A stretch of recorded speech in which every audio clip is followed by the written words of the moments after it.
지난 시간에는 에스겔의 환상을 가지고 마른뼈의 환상을 가지고 여러분들에게 말씀을 드렸었습니다. 여러분들에게 오늘은 이사야의 환상, 이사야의 꿈을 통해서 우리가 받을 수 있는 은혜의 시간이 되기를 원합니다. 오늘은 한 어린 중학생의 편지를 여러분들에게 소개시켜 드리려고 합니다. 한 어린 중학생이 있었습니다. 이 어린 중학생이요, 한 목사님에게 편지를 보냈어요. 그리고서 이렇게 그 편지는 써 있습니다. 목사님, 세상 사는 게 너무나 힘들고 복잡해서 목사님께 편지를 드립니다. 요즘 유명하다고, 똑똑하다고, 훌륭하다고 하는 그 어른들이 많이 있지요. 이 어른들이 잘못을 저지르는 것을 바라보는 저희들 마음은 너무나 착잡할 따름입니다. 사는 게 뭔지 정말로 미쳐버릴 것만 같습니다. 주님께서는 저를 왜 이 험악한 세상에 내보내셨는지 모르겠어요. 저는 이 세상이 너무너무 싫습니다. 미쳐버릴 것만 같아요. 터져버릴 것만 같아요. 때로 방 안에 틀어박혀 울어도 보고 소리도 질러보지만 제겐 아무런 변화도 오지 않아요. 특별히 우리나라가 싫습니다. 저는 운이 너무나 없었나 봅니다. 그렇게 많고 많은 나라들 중에 한국에서 태어난 게 너무나 원망스럽기만 합니다. 이렇게 썩어 빠진 나라가 어디에 있겠습니까? 이렇게 편지를 보낸 거예요. 제가 이 글을 읽으면서요, 제 마음이 얼마나 아팠는지 몰라요. 얼마나 이 어린 친구가 중학생인데 얼마나 많은 인생을 살았다고 중학생밖에 안 된 그 친구가 벌써부터 이런 생각을 다 할까라고 생각하니까 마음이 너무너무나 무거웠습니다. 그리고 이 중학생의 마음속에 있는 그 고통과 그 절망이 수십 년 인생을 산 저에게도 동일하게 있다는 것을 제가 다시 한번 느끼고 실감하지 않을 수가 없었다는 것입니다. 그래서 우리 모두는 이 어린 중학생의 탄식을 들으면서 동일한 절망을 느끼게 되더라는 것입니다. 며칠 전에 뉴스 시간에 잠깐 나온 이야기를 하나 더 해드릴게요. 지난 여름에 여고생들이요, 봉사활동을 했다고 합니다. 그 봉사활동 기록을 학교에 이렇게 해서 냈다고 합니다. 그 기록은 성적에도 반영이 되고 대학 입시에도 영향을 준다고 합니다. 보도 내용은 15명의 여고생이 봉사활동 보고서를 학교에 냈는데 놀랍게도 그 가운데 10명이 허위 보고를 했다는 겁니다. 다시 말씀드리면 봉사활동을 하지도 않고 거짓으로 해서 그 봉사활동 보고서를 냈다는 거예요. 그래서 선생님들이 학생들에게 물었대요. 야, 너희들은 왜 하지도 않은 봉사를 20여 시간이나 했다고 거짓으로 기록하고 도장을 찍어왔니? 이렇게 물었더니 그 학생의 입에서 아주 기가 막힌 대답이 나왔다는 거예요. 아니에요. 학생들이 이렇게 대답합니다. 엄마가 봉사기관에 가서 도장을 찍어 만들어줬어요. 엄마가 봉사기관에 가서 도장을 찍어서 만들어줬다는 겁니다. 여러분, 이처럼 어린 딸에게 거짓말을 눈 하나 깜짝하지 않고 가르치는 이 현실을 대할 때 우리는 또 한 번의 절망을 경험할 수밖에 없는 그러한 세상이라는 것입니다. 그러나 여러분, 우리가 꼭 잊지 말아야 할 중요한 사실이 하나 있습니다. 절망 중에서도 꿈은 싹 트고 꿈은 꽃 피울 수 있다는 사실을 우리는 분명히 알아야 한다는 것입니다. 절망이라는 것은요, 우리의 꿈을 잉태하는 요람이라는 사실을 우리는 분명히 알아야 한다는 것입니다. 저도 세상이 싫어요. 어떨 때는요, 다시 막 그냥 저도 중학교, 고등학교로 돌아가고 싶고요. 정말 이 한국을 떠나서 외국으로 이민 가고 싶었을 때가 한두 번이 아니었어요. 살면 살아갈수록 계속해서 어떨 때는 막 역겨울 정도로 그런 날들이 참으로 많았었습니다. 그러나 저에게는요, 다른 세상에 대한 꿈이 생김으로 인해서 그 모든 것들이 싹 사라져버리더라는 것입니다. 세상에 대해서 절망하기에 하나님의 나라에 대한 꿈이 저에게는 생겼기 때문에 그렇다는 것입니다. 하나님의 나라에 대한 꿈이 내 가슴 속에 들어오고 내 눈 안에 들어와서 펼쳐지는 그 꿈을 볼 때, 그 환상을 내가 볼 때 다시 한번 내가 이 세상을 살아가는 데 있어서 다시 한번 이제는 절망이 아니라 하나님 나라에 대한 꿈이 내 아이의 눈앞에 펼쳐지기 시작했다는 것입니다. 여러분, 절망하였기에 꿈을 가졌던 사례는 이 세상에서 찾아보면 많이 찾아볼 수 있어요. 그러나 제 마음에 가장 먼저 떠오르는 사람은 여러분도 잘 알고 계시는 마틴 루터 킹 목사님입니다. 이 마틴 루터 킹 목사님은요, 노예들에게 자유를 선언했던 그 선언문이 발표된 지 100년이 지났는데도 불구하고 여전히 미국에서는 피부 색깔이 다르다는 이유만으로 흑인들 대부분이 정당한 대우를 받지 못하는 그러한 현실을 이 목사님이 보게 됐던 것입니다. 그래서 흑인들이 사회의 천덕꾸러기가 되고 빈민굴에서 살아가면서 빈민굴에서 뒹굴고 있고 범죄에 빠지는 것을 보았을 때 이 마틴 루터 킹 목사님은요, 너무너무 절망할 수밖에 없었어요. 그러나 이 마틴 루터 킹 목사님은요, 그 현실에 너무나 절망하고 또 절망하고 있었지만 그 절망 속에서 다시 한번 꿈을 갖기 시작했다는 것입니다. 그래서 이 목사님은요, 그 꿈을 나에게는 꿈이 있습니다 라는 감동적인 그 연설 속에 고스란히 담아내고 있습니다. 그래서 여러분들에게 이 마틴 루터 킹 목사님의 연설, 그 연설의 제목인 나에게는 꿈이 있습니다 라는 제목의 연설을 여러분들에게 소개하려고 합니다. 이 연설은 이렇게 시작이 됩니다. 나에게는 꿈이 있습니다. 언젠가는 피에 물든 조지아의 언덕에서 옛적 노예의 아들과 옛날 노예의 주인의 아들들이 형제와 같이 사랑을 나누며 한 밥상에 둘러앉아 같이 식사를 할 날이 올 것이라는 그러한 꿈이 나에게는 있습니다. 언젠가는 나의 어린 자녀들이 그들의 피부 색깔이 다르다고 해서 차별 대우받지 않고 그들의 인격으로 판단을 받는 세상이 올 것이라는 꿈이 나에게는 있습니다. 절망 가운데서 꿈을 가진 사람의 외침을 이 마틴 루터 킹 목사님은 이 감동적인 연설에서 그대로 표현을 해놨습니다. 그래서 저는요, 이 연설을 읽을 때마다 감동으로 계속해서 제 가슴이 저미어지는 그러한 느낌을 받더라는 것입니다. 오늘 우리가 읽었던 이 본문 말씀에도 이 이사야라는 사람이 나오는데 이 이사야도 절망 속에서 새로운 꿈을 보고 있던 그러한 사람이었다는 것입니다. 오늘 본문을 기록할 때 이사야는요, 아직 젊은 청년이었던 것 같습니다. 젊은 청년 시절에 조국 유대는요, 한마디로 소망이 없는 그러한 나라였습니다. 우리가 겪으면서 절망하고 있었던 그러한 나라하고 똑같은 나라였던 것 같습니다.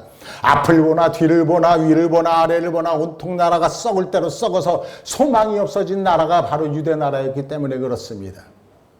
그래서 이사야 5장 8절 이하를 보면요, 소위 화 있을진저 시리즈가 그대로 거기서부터 펼쳐집니다. 여러분 들어보셨죠? 화 있을진저. 화 있을진저 나오고 계속하는 것들이 그러한 저주와 심판의 내용이 이사야 5장 8절 이하로 쭉 계속해서 나오거든요. 여기에는요, 그 당시의 사회상이 적나라하게 나타나 있습니다. 이사야 5장 8절 이하를 보면 그 화이슬진저의 그 시리즈에 보면요, 이렇게 표현이 됩니다. 부동산으로 죽지 않으라고 혈안이 되어 있는 지도층들이 나타납니다. 아침부터 저녁까지 술과 여자에 빠져서 정신 차리지 못하는 부유층들이 나타납니다. 거짓이 판을 치고 공의가 뒤틀려가지고 선악을 분별할 수 없는 혼탁한 사회가 그대로 적나라하게 표현이 되고 있습니다.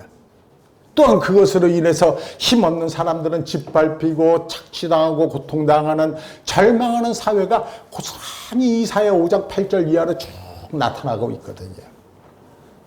의롭게 살기를 원하는 소수의 사람들은 이미 세상을 등지고 입을 다물고 침묵하는 그러한 세상이 되어버렸다는 것입니다. 엄청난 고통과 또한 그들의 고통의 강물이 사회 밑바닥을 그대로 흐르고 있는 그러한 시기가 오늘 본문의 배경이라는 것입니다. 그래서 하나님께서는요, 이러한 사악함을 보시고 진노하시기 시작합니다. 그래서 북쪽 이스라엘은 아수르를 통해서 징계하려 하시고 남쪽 유대는 바벨론을 통해서 징계하시려고 준비하고 계시는 것을 젊은 청년 이사야가 보고 있는 것이 그대로 이사야서의 본문에 그대로 나타나 있습니다. 그래서 이렇게 표현합니다. 이사야 10장 34절의 말씀에 보면 이렇게 표현하죠. 철로 그 빽빽한 살림을 베시리니 레바논이나 권능 있는 자에게 작벌을 당하리라. 무슨 말입니까? 유대 나라는 도끼로 가지를 자르고 나무 덩치를 찍어내는 그런 고통 가운데, 그래서 앙상한 구루터기만 남은 그러한 형국이 될 것이라고 말하고 있는 것입니다. 여기에서의 레바논이나 빽빽한 살림은 바로 유대 나라를 의미하거든요. 빽빽한 살림처럼 요란하게 서 있던 그 유대 나라이기는 하지만 하나님께서 철로 도끼로 쳐서 작벌하기 시작하니까 나무가 모두 잘려나가고 그냥 그루터기만 남겨져 버리더라는 것입니다. 따라서 이제는 완전히 썩어 없어지는 일만 남게 되었다는 거예요. 유대는 그렇게 없어져 버리는 겁니다. 아무런 소망이 없게 되는 것이 바로 유대 나라라는 것입니다. 이사야는요, 이런 조국의 현실을 보면서 절망하고 가슴을 치면서 탄식하고 있었다는 것이지요. 그것이 오늘의 본문의 배경이에요. 그런데 여러분, 중요한 것은 이사야는요, 절망 가운데서도 꿈을 꾸는 사람이었다는 것입니다. 하나님께서 그에게, 이사야에게 꿈을 보여주셨거든요. 오늘 본문 말씀 1절에 보면 이사야가 보고 있는 꿈이 그대로 나타나고 있습니다. 오늘 본문 말씀 11장 1절의 말씀에 보면 뭐라고 그랬습니까? 오늘 다 같이 한번 11장 1절의 말씀을 다시 한번 읽어볼까요? 우리 다 같이 시작!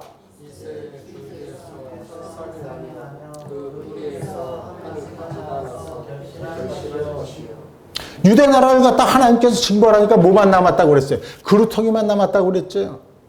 썩어 들어가던 그 앙상한 그루터기에서 뭐가 난다고 그래서 싹이 나기 시작하더라는 거 아닙니까? 앙상한 그루터기에서 싹이 나더니 그것이 가지가 되고 그 가지에서 잎이 나고 꽃이 피고 열매가 맺기 시작하더라는 것입니다.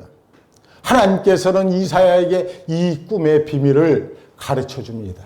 이 말씀을 하시면서 비밀을 가르쳐 주는 거예요. 이것을 보여주면서 얘야, 이사야야, 이것을 보느냐? 이 잎이 나고 꽃이 피고 열매 맺는 이 가지가 무엇인지 아느냐? 이렇게 묻는 거예요.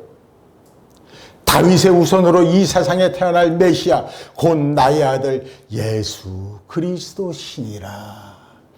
바로 이걸 말씀해 주고 있는 거예요. 주님은 계속해서 말씀합니다.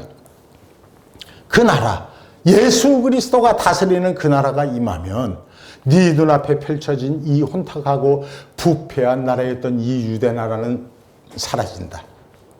그리고 유대 나라만 이와 같이 새로운 나라가 되는 것이 아니라 온 세계가 예수 그리스도로 인해서 새로운 나라로 바뀌어지게 될 것이다. 이 말을 하고 있는 거예요. 그래서 이 내용이 오늘 우리가 읽었던 마지막 절에 있는 10절 말씀에 고스란히 기록이 되어 있어요. 뭐라고 됐어요? 그날의 이새의 뿌리에서 한 싹이 나서 그랬습니다. 이새의 뿌리. 이새의 아들이 누굽니까? 다윗이죠. 다윗의 자손이 누구입니까? 예수 그리스도시거든요. 그렇잖아요. 네. 다시 말씀드리면 예수 그리스도가 이 세상에 오시면 바로 이런 뜻이에요. 이새의 후손, 다윗의 후손이신 예수님이 이 세상에 오시면 예수님께서 그 깃발을 높이 세울 것이다. 구원의 깃발, 복음의 깃발, 하나님 나라의 깃발을 높이 세울 것이다. 예수 그리스도가 깃발을 높이 세우면 열방이 모두 주님에게로 돌아오리라. 바로 이 말씀을 하고 있는 거예요. 그래서 새로운 세계가 열린다는 것입니다. 온 세계 모든 나라, 모든 민족이 예수 그리스도의 그 깃발을 보고 다 찾아오게 된다는 것입니다. 그리하여 예수 그리스도가 다스리는 나라가 드디어 우리의 눈앞에 펼쳐지게 된다는 것이지요.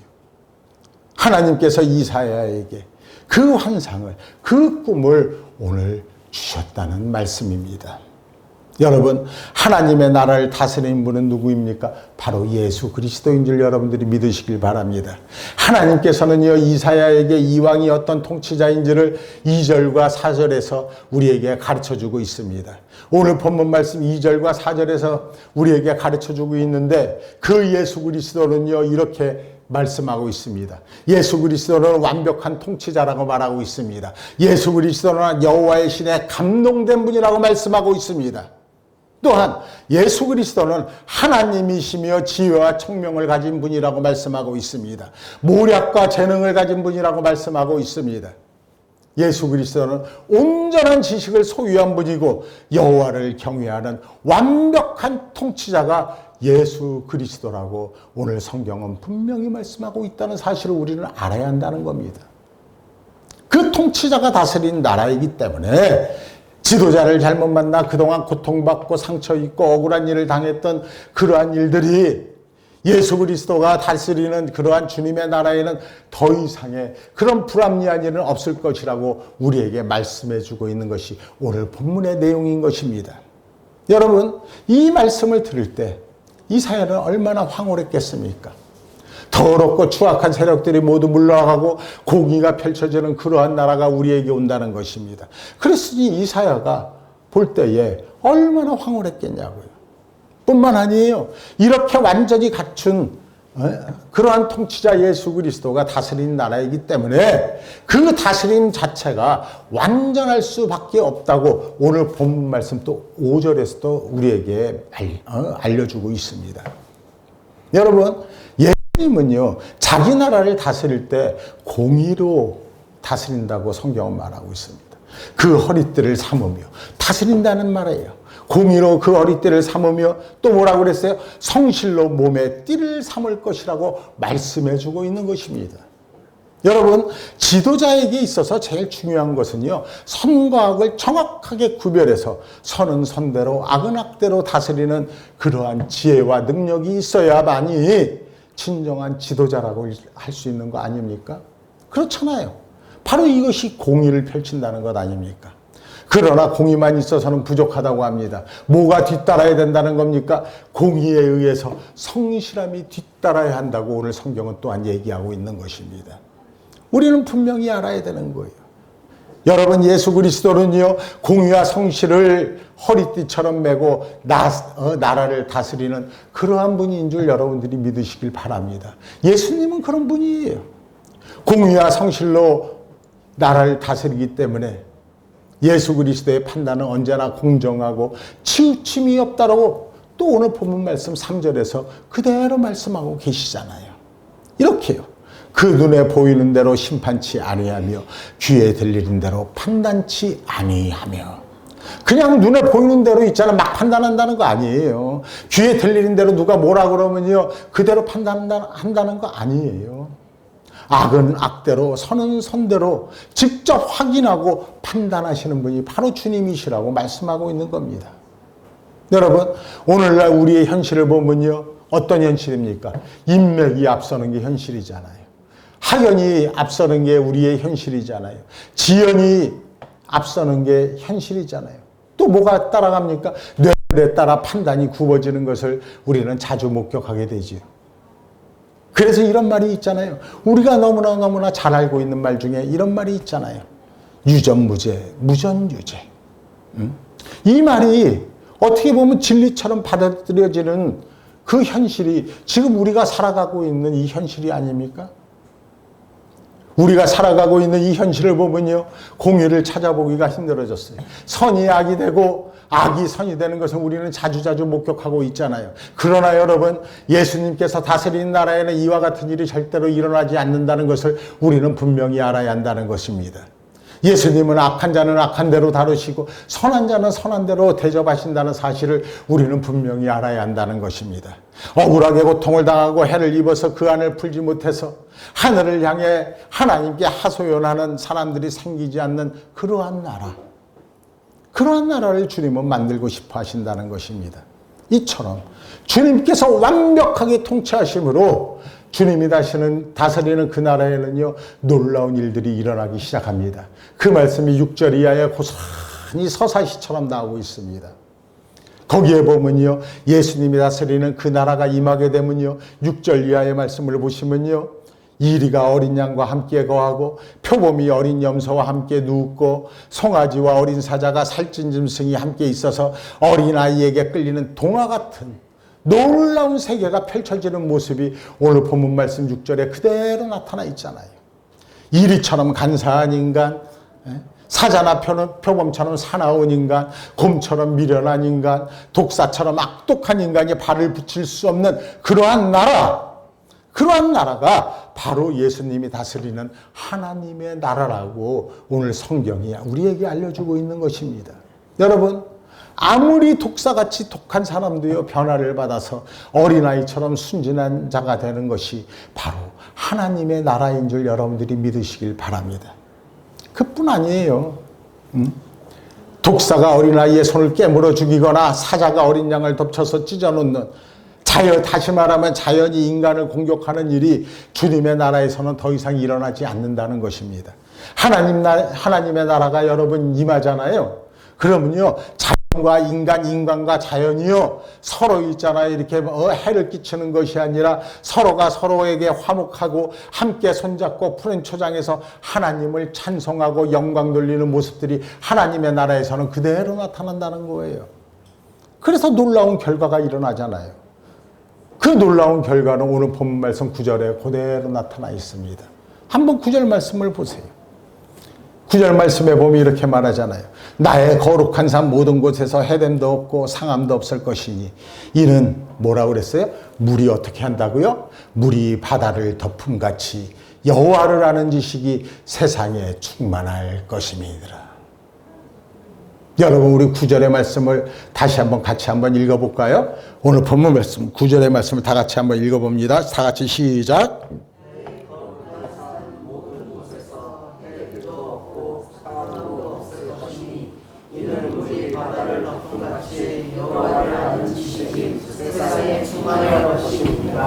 주님이 영광으로 임재하셔서 부패하고 패역한 이 땅을 다스리게 될 것입니다.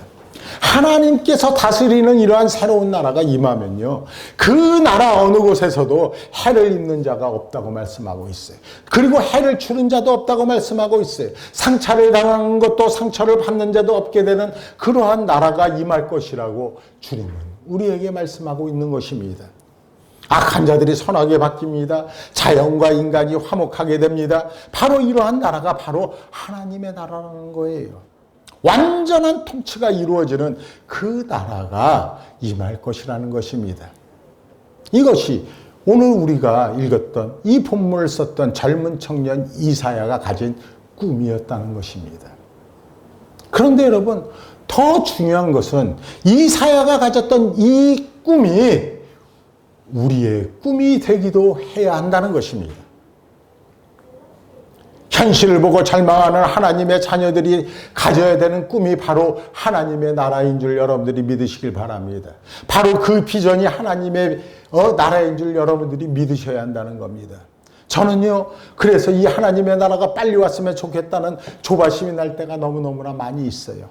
하나님, 하루속히 이런 나라가 빨리 임했으면 좋겠습니다 하고 우리가 조바심을 냅니다. 그러나 그 나라가 임하기 위해서는요, 그 하나님의 나라가 임하기 위해서는 매우 중요한 요건이 채워져야만 가능하다는 것입니다. 오늘 9절의 말씀에서 우리가 읽었던 그 말씀에 보면요, 우리가 그 나라가 임하기 위해서는요, 갖추어야 하는 중요한 한 가지 요건이 발견되고 있습니다. 그 요건이 무언가요?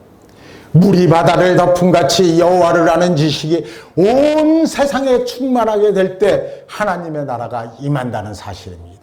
어떻게 될 때요? 물이 바다를 덮음같이 여호와를 아는 지식이 온 세상에 충만하게 될 때에 하나님의 나라가 임한다는 것이에요. 다시 말하면 하나님을 아는 지식이 온 세상에 가득할 때 예수님께서 다스리는 그 나라가 우리 눈앞에 펼쳐진다는 것을 우리가 분명히 알아야 한다는 것입니다. 하나님을 아는 지식. 여러분, 하나님을 아는 지식이란 막연히요, 모든 사람이 다 갖고 있는 신에 대한 그러한 의식이 아닙니다. 그런 것은요, 마귀도 가지고 있어요. 그런 것은요, 사탄도 가지고 있는 거예요. 그래서 야고보는 이렇게 말하잖아요. 야고보서 2장 19절에서 야고보는 이렇게 말합니다. 내가 하나님은 한 분이신 줄 믿느냐? 잘 아는도다. 귀신들도 믿고 떠느니라. 이런 지식을 가지고 하나님을 안다라고 하는 사람들을 비꼬면서 야고보가 얘기하고 있는 거예요. 여러분, 이러한 것들은요, 마귀도 하는 거예요. 여호와를 아는 지식이란 우리가요 입으로만 주여 주여 하는 그런 믿음도 아니에요. 주님께서 말씀하시는 여호와를 아는 지식은요, 요한복음 17장 3절에 기록된 바로 그 지식을 얘기하는 거예요.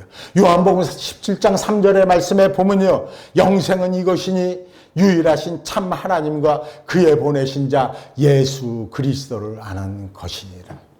다시 말씀드리면 예수 그리스도를 아는 것이라는 거예요. 예수 그리스도를 아는 것이 여호와를 아는 지식이라는 겁니다. 그래서 다시 말씀드리면 여호와를 아는 지식이란 예수 그리스도께서 나의 구주이시라는 것을 아는 것을 의미하는 겁니다. 나의 하나님이 바로 예수 그리스도라는 사실을 믿는 고백적 지식이 바로 하나님을 아는 지식이라는 것입니다. 그것이 분명히 있어야 된다는 거예요. 그리고 두 번째, 예수 그리스도가 나 같은 죄인을 위해서 십자가에서 죽으시고 사흘 만에 부활하셔서 하늘과 땅의 모든 권세를 가지신 만유의 주가 되셨다는 것을 믿는 교리적 지식을 우리가 분명히 알고 있어야 된다는 것입니다. 이 교리적 지식. 그리고 세 번째, 성령을 통해서 살아계신 예수 그리스도가 나의 안에 계시며 나는 그분과 함께 동행하고 있다는 것을 믿는 경험적 지식이 바로 하나님을 아는 지식이라는 것입니다. 그리고 네 번째, 이렇게 영광스러우신 예수 그리스도를 발견하고 그 은혜에 너무 감격해서 그 주님의 말씀에 전적으로 순종하며 평생을 주님께 헌신하겠다고 하는 결의가 보이는 실천적인 지식이 분명히 있어야 한다는 것입니다. 이것이 바로 하나님을 아는 지식이라는 거예요. 이것을 종합해서 다시 줄여서 여러분들에게 다시 말씀드리면 고백적, 교리적, 경험적, 실천적인 하나님을 아는 지식이 우리에게 있어야 한다는 겁니다. 고백적, 교리적, 경험적, 실천적인 하나님을 아는 지식. 다시 말씀드리면 예수 그리스도를 통해서 하나님을 아는 지식이 바로 여호와를 아는 지식이다라는 말씀이에요. 여러분, 이 지식은요, 별것 아닌 것 같지만 우리가 맨날 듣는 그러한 내용들이지만요, 너무너무나 중요하다는 거예요. 이 지식이 있느냐 없느냐에 따라서 한 사람이나 또한 한 사회의 운명이 그대로 결정되기 때문에 그래요. 한 사람 한 사람의 운명이나 한 나라의 사회들이요, 그 운명이 그대로 결정이 된다는 거예요. 예수님을 통해서 하나님을 아는 지식을 갖게 되잖아요. 그러면요, 사람의 심령이 근본적으로 변화되게 돼 있어요. 심령이 변하면 어떻게 돼요? 우리의 심령이 변하면요, 우리의 삶이 변해요. 마찬가지예요. 사람의 심령이 근본적으로 변화되는 거예요. 심령이 변하면요, 그 사람의 삶이 변화되는 줄 여러분들이 믿으시길 바랍니다. 이런 사람이 온 천지에 가득해서 물이 바다를 덮음같이 충만해지면 예수 그리스도가 다스리는 하나님의 나라가 우리 목전에 드디어 나타나게 되더라는 것입니다. 여러분, 우리가 살아오는 동안 엄청난 대가를 지불하면서 우리는 한 가지 진리를 배웠잖아요. 하나님을 아는 지식이 없으면요, 세상은 지옥이 된다는 것을 우리는 분명히 봤어요. 지금도 우리는 눈으로 보고 있고 알고 있어요. 하나님을 아는 지식을 거부하는 인간은요, 마귀가 된다는 진리를 우리는 배우고 있어요. 온 세계가 엄청난 대가를 지불하고 나서야 이 진리를 배웠어요. 우리는 안 배웠을 것 같아요. 우리나라도 예외는 아니었다는 겁니다. 바로 어디를 보면 알 수 있느냐? 북한을 보면은 우리는 너무너무 잘할 수 있지 않아요? 우리는 6.25 전쟁을 거치면서 수많은 사람들의 핏값을 지불하고 하나님을 아는 지식이 얼마나 소중한지를 우리는 배웠잖아요. 엄청난 대가를 지불하고 배웠잖아요. 하나님을 아는 지식을 멸시하는 나라는 그 땅이 어떻게 됐습니까? 지옥이 돼버렸잖아요. 여러분, 북한을 보세요. 그게 어디 사람 사는 곳입니까? 지옥과 다름없는 곳이죠. 사람들이요, 하나님을 잊어버린 곳이 바로 북한이잖아요. 여러분, 공산주의는요, 사람들의 뇌리에 있는 하나님이라고 하는 의식조차 말끔히 쓸어버리려고 가진 온갖 악랄한 방법을 다 동원했잖아요. 그래서요, 공산주의자들은 근본적으로 거짓된 인간론을 가지고 하나님의 말씀을 말살시키려 들였던 자들이 바로 공산주의자들이잖아요. 공산주의는요, 하나님의 말씀을, 하나님이 말씀하시는 그 인간의 범죄 타락을 인정하지도 않아요. 인간은 회개하고 하나님 앞으로 돌아가야 한다는 것은 당연한 것임에도 불구하고 공산주의자들은요, 철저하게 그것을 부정하잖아요. 그리고 하나님의 형상의 인간을 사람의 형상을 가진 뭐로 바꿨어요? 하나님으로 바꾸어서 자기들을 숭배하게 만들어버린 것이 바로 공산주의잖아요. 여러분, 북한은 어떤 나라입니까? 하나님을 다 몰아냈잖아요. 예수 믿는다 그러면은 강제 수용소에 보내잖아요. 그리고 죽여버리잖아요. 그렇게 해서 하나님을 몰아내고 그 자리에 누가 들어앉았어요? 하나님 대신 누가 들어앉았나요? 김일성이 들어앉았잖아요. 김정일이 들어앉았었잖아요. 이제는 누가 들어앉았나요? 김정은이 들어앉아 있는 거잖아요. 그들은요, 무수한 피와 철권으로 악마처럼 그 북한을 억압하면서 다스렸잖아요. 지금 이와 같은 모습을 우리는 북한에서 볼 수가 있는 그런 모습이 지금의 현실이잖아요. 지금은 이러한 일들이 안 벌어지는 줄 알았지만 바로 우리 눈앞에서 펼쳐지고 있잖아요. 우리 민족이 지금 그 짓을 하고 있잖아요. 여러분, 하나님을 아는 지식을 부정하고 거부하는 인간이요, 얼마나 무서운, 얼마나 악마 같은 존재가 될 수 있고, 하나님을 아는 지식을 우습게 여기고 멸시하는 사회는 지옥 같은 세상이 된다는 것을 우리는 보고 있는 것입니다. 그것을 우리는 북한을 통해서도 알 수 있다는 겁니다. 그러므로 하나님을 아는 것이 얼마나 중요한지를 우리의 마음속에 깊이 새겨두어야 합니다. 여호와를 아는 지식이 온 땅에 편만하게 되는 그 자체만으로도 하나님의 나라가 되는 것을 우리는 분명히 알아야 된다는 것입니다. 어떤 사람은 이런 말씀을 들으면서요, 하나님을 잘 믿는다는 사람들도 보니까 별 수 없더라, 이런 생각을 하기도 할 것입니다. 우리 주위에서 많이 보니까요. 우리의 현실이 이와 같은 생각을 가지게끔 하는 것도 사실이에요. 분명해요. 그러나 여러분, 우리는 분명히 알고 있어야 됩니다. 성도는요, 잘못할 수 있지만 예수님은 절대로 변하지 않는다는 사실을 우리는 알아야 된다는 겁니다. 교회는요, 세상에서 부패하고 혼탁할 수도 있어요. 그러나 하나님의 나라는 절대로 부패하지 않는다는 사실을 우리는 분명히 알아야 한다는 것입니다. 우리는 이러한 본질을 정확하게 이해하고 있어야 되는 거예요. 그러나 여러분, 아무리 우리 교회가요, 냄새를 피우고 아무리 예수 믿는 사람이 잘못된 부분이 있을지라도 이 사회의 소망은 교회밖에 없는 줄 여러분들이 믿으시길 바랍니다. 이 나라의 소망은요, 교회밖에 없어요. 하나님께서는요, 이 소망을 위해서 이 세상에 교회를 보내신 것이기 때문에 그래요. 그리고 우리가 솔직하게 한번 판단해 보십시다. 아무리 교회가 불완전해도요, 이 땅의 소망은 교회밖에 없다는 사실을 우리는 분명히 알아야 됩니다. 모든 사람이요, 하나님을 알아야만이 이 사회에 소망이 생기기 때문에 그렇습니다. 하나님은요, 세상 사람들이 자신을 알 수 있는 전이도구로 교회를 하나님께서는 이 땅에 두셨다는 것입니다. 그러므로 하나님을 아는 지식이 온 땅에 충만하기 위해서, 다시 한번, 하나님을 아는 지식이 이 온 땅에 충만하기 위해서 우리 성도가 꼭 해야 할 일이 있다는 사실을 분명히 기억해야 한다는 것입니다. 교회만이 감당할 수 있는 사명이 분명히 있다는 것을 우리는 알아야 한다는 것입니다. 그것은 다른 것이 아닙니다. 그것은 바로 복음을 전하는 것입니다. 선교하는 것입니다. 복음을 전하고 선교하는 것, 교회만이 감당할 수 있는 사명입니다. 그것이 우리의 사명인 줄 여러분들이 믿으시길 바랍니다. 우리가 예수님을 전해줘야만이 사람들은 예수님을 믿을 수가 있잖아요. 예수님을 믿어야 하나님이 어떤 분이신지 알 수가 있는 거잖아요.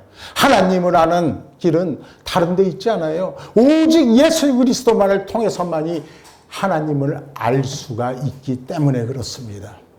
그러므로 우리가요, 복음을 전하지 아니하면 세상 사람들은 하나님을 알고 싶어도 알 수가 없는 거예요. 우리가요, 입을 꼭 다물고 있잖아요. 이 땅에 여호와를 아는 지식이 물이 바다를 덮음같이 편만하게 되는 것은 불가능하다는 것입니다. 여러분들이 금년에 전도 한 명이라도 하신 분 계세요? 선교 한 번이라도 하신 분 계세요? 어떻게 보면 우리는요, 우리의 사명을 철저하게 외면하고 있는지도 몰라요. 그것이 바로 이 교회에 하나님의 나라를 이루고 이 교회가 이 세상의 빛으로서 사역을 감당할 수 있는 기름에도 불구하고 우리는 아무것도 하지 않았다는 겁니다.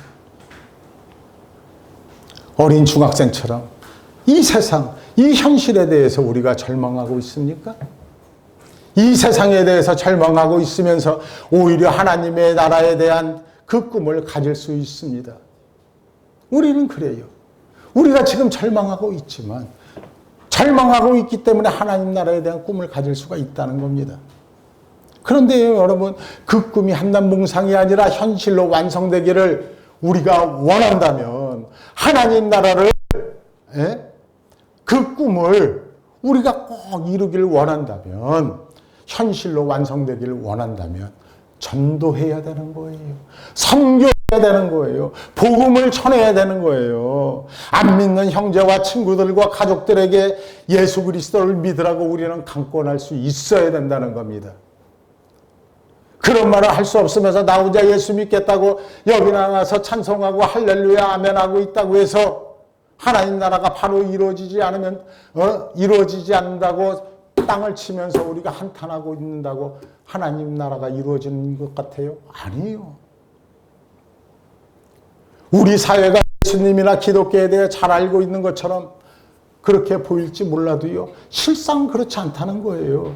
아직도 우리 주변에는요, 복음을 모르는 사람이 많이 있다는 겁니다. 제가요, 이 말씀을 준비해 놓고요, 오늘 아침에요, 엘리베이터를 탁 탔어요. 그리고 엘리베이터를 탔는데 어떤 부인하고 같이 탔어요. 그래서 제가 교회 다니세요? 라고 물었더니 다니지 않는데요. 그래서 예수님을 꼭 믿으세요? 라고 했더니요, 이분이 뭐라고 그러는지 아세요? 예? 하고 놀라서 저를 한번 이렇게 쳐다보더라고요. 마치요, 아침부터 야, 재수없게 이게 무슨 소리야? 이러는 것처럼 말이 저를 쳐다보더라고요. 여러분, 이처럼요, 우리 주변에는 예수님이라는 그 소리만 들어도요, 놀라는 사람들이요, 아직도 많이 있더라는 거예요. 이런 사람들에게 우리는 복음을 전해야 되는 거예요. 이런 사람들에게요, 복음을 전해서 그들이 하나님을 알도록 해야 되는 거예요. 이것이 바로 교회의 목적인 거예요. 온 땅에 하나님을 아는 지식이 충만케 하기 위해서는요, 우리는 전도해야 됩니다. 복음을 전해야 됩니다. 선교해야 됩니다. 먼저 내 가족도 하나 지금 제대로 전도하지 못하고 있다면 우리 가족을 위해서 기도하고 전도하고 최선을 다해야 되고, 나 가장 사랑하는 사람을 있잖아요. 그 사람 앞에 가서는 너를 사랑해 하면서 정작 하나님의 나라에 대해서는 말하지도 못하는 나의 입술을 여러분 어찌하면 좋을까요? 우리의 전도를 통해서 수많은 사람이 예수님을 믿고 돌아와야 하는 것입니다. 가족 중에 안 믿는 사람이 있습니까? 직장이나 친한 친구 중에 아직도 하나님을 아는 지식이 없는 사람들이 있습니까? 그들에게 예수 그리스도를 증거해서 모두가 예수 믿고 하나님을 아는 경건한 사람이 되게 해야 되는 것이 바로 우리의 사명인 줄 믿으시기 바랍니다. 우리는요, 방관자가 돼서는 안 되는 거예요. 혹시 이 세상이요, 매력적으로 너무나, 이 세상에 나가보면요, 너무나 좋아 보이는 것들이 많이 있잖아요. 또 너무 좋아 보이는 사람이 있다면 어떻게 보면요, 그 사람은요, 영적으로 어두운 사람이에요. 이 세상은요, 어린 중학생의 눈에도 너무나 절망스러운 곳이었습니다. 만일 이런 세상에 내가 마음을 빼앗긴 채 하나님 나라의 비전을 갖지 못한다면요, 영적인 맹인이 되어버리고 말아버린다. 아무런 소망도 안겨다 주지 못하는 이 세상을 우리가 바라보면서 우리 모두는 하나님 나라에 대한 불타는 꿈을 일구어 나아가야 되는 줄 믿으시기 바랍니다.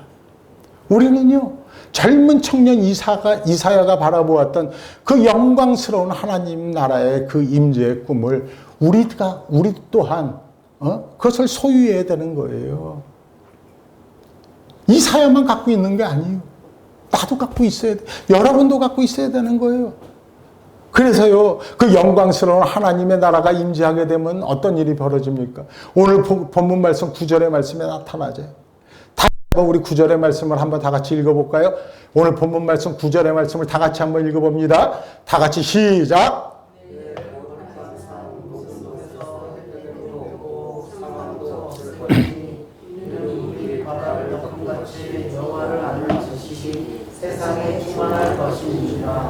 아멘. 그 나라가 이 땅에 속히 임하도록 우리 모두는 복음을 들고 나가야 할 것입니다. 복음을 전해야 할 것입니다. 하나님을 아는 지식이 없어서 절망하는 이 땅의 모든 사람들에게 하나님 나라의 생명과 풍성함을 전할 수 있는 우리 모두가 되어야 한다는 것입니다. 2000년도인가요? 하여튼 그쯤에 예수전도단의 그 고용원 선교사가 아주 감동적이고 영감 넘치는 그러한 찬양을 하나 작곡한 것이 있어요. 그 찬양의 내용은 그거였어요. 오늘 우리가 읽었던 그 본문의 찬양, 이사야의 환상을 그 환상을 꿈꾸면서 드려지는 그러한 찬양이 하나 있었습니다. 우리 모두가 이 찬양의 심정과 같은 하나님 나라에 대한 소망을 소유할 수 있는 여러분들 되길 원합니다. 여러분, 우리 모두가요, 전도하자고요. 선교하자고요. 복음을 전하자고요. 그저 하나님 하면서 청구서만 우리가 내밀 것이 아니라, 복을 달라고 청구서만 내밀 것이 아니라 우리 할 일을 우리가 하자고요. 그러면서 청구서도 내밀자고요. 하나님의 축복은 축복대로, 우리가 할 일은 우리가 할 일대로 할 수 있는 저와 여러분들 되기를 주의 이름으로 축원을 드립니다.